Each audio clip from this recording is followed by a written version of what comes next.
ಈಗ ಮೆಟ್ರೋ ಅಲ್ಲಿ ಸಹಭಾಗಿತ್ವವನ್ನ ನಾವು ಹೊಂದಿದ್ದೀವಿ, ರಾಜ್ಯ ಸರ್ಕಾರ ಮತ್ತು ಕೇಂದ್ರ ಸರ್ಕಾರ.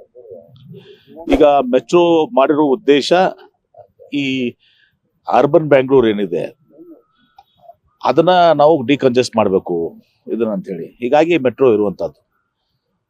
ಬಟ್ ಮೆಟ್ರೋದಲ್ಲಿನೂ ಕೂಡ ನಾವು ಪಬ್ಲಿಕ್ ಟ್ರಾನ್ಸ್ಪೋರ್ಟ್ ಅಲ್ಲಿ ಕೂಡ ನಾವು ದರ ಏರಿಕೆ ಮಾಡಿದ್ರೆ ಮತ್ತೆ ವಾಹನ ಹೊಂದುವುದು ಮತ್ತು ಮೆಟ್ರೋ ಇದು ಮಾಡೋದು ಎರಡು ಒಂದೇ ಆಗುತ್ತೆ.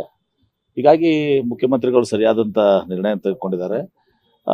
ಮುಖ್ಯಮಂತ್ರಿಗಳು ಪರಿಶೀಲನೆ ಮಾಡ್ತಾರೆ, ನಾವು ಮಾಡಲೇಬೇಕದನ್ನ ಮಾಡಿ ಕೇಂದ್ರ ಸರ್ಕಾರ ರಾಜ್ಯಸಭೆ ಒಪ್ಕೊಂಡು ಇವತ್ತು ಈ ಮೆಟ್ರೋ ದರವನ್ನು ಇಳಿಸಿದ್ರೆ ಅದು ಜನಸಾಮಾನ್ಯರಿಗೆ, ಇವತ್ತು ವಿಶೇಷವಾಗಿ ಕೆಲಸ ಮಾಡುವಂತ ಜನರಿಗೆ ಇವತ್ತು ದಿವಸ ಇರುವಾಗ ಎಲ್ಲರೂ ಕೂಡ ಮತ್ತೆ ಬೆಂಗಳೂರಿನಲ್ಲಿನೇ ಈ ಒತ್ತಡ, ನಾವು ಬೆಂಗಳೂರು ಮೇಲೆ ಒತ್ತಡ ಅಂತೀವಿ, ಈ ಬೆಂಗಳೂರಿನಲ್ಲಿ ಒತ್ತಡ ಕಡಿಮೆ ಆಗಬೇಕಂದ್ರೆ metro, suburban railway, peripheral ring road ಇವೆಲ್ಲ ಇನ್ಫ್ರಾಸ್ಟ್ರಕ್ಚರ್ ಕೂಡ ಆಗ್ಬೇಕಾಗ್ತದೆ. ಹೀಗಾಗಿ ಮುಖ್ಯಮಂತ್ರಿಗಳು ಸರಿಯಾದಂತ ಇದು ಮಾಡಿದ್ದಾರೆ.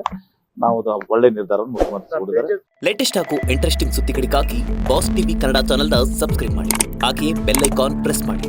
ಇದರ ಜೊತೆಗೆ ಫೇಸ್ಬುಕ್, ಇನ್ಸ್ಟಾಗ್ರಾಮ್, ಎಕ್ಸ್ ನಲ್ಲೂ ಮಿಸ್ ಮಾಡದೆ ಫಾಲೋ ಮಾಡಿ.